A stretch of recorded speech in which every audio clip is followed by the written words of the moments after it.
সোহরাওয়ার্দী উদ্যান, রাত থেকেই জড়ো হচ্ছেন জামায়াতের নেতাকর্মীরা। 10 লাখ সমাগমের আশা।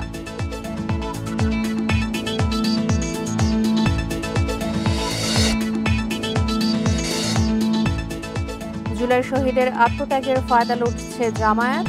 ভোট ছাড়া ক্ষমতার স্বপ্ন পূরণ হবে না বলছে বিএনপি।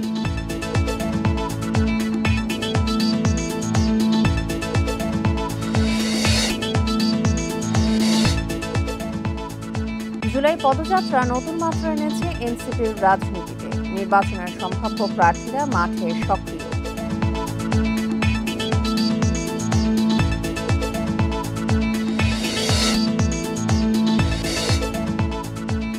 ছাত্র জনতার আন্দোলনে গুলির নির্দেশ দেন কাদের? বেফাঁস মন্তব্য সরকারের পতন ত্বরান্বিত করেছে।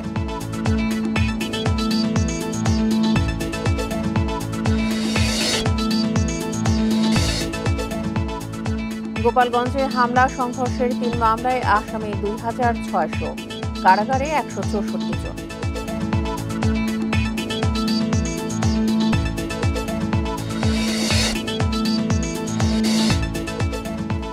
সাতক্ষীরায় টানা বৃষ্টিতে ভেসে গেছে 1000 খেরের মাছ।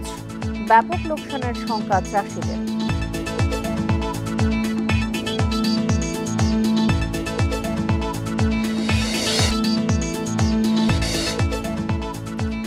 নারী সাফ চ্যাম্পিয়নশিপে সন্ধ্যায় শ্রীলঙ্কার বিপক্ষে নামছে বাংলাদেশ। জয়ের ধারা অটুট রাখার লক্ষ্য।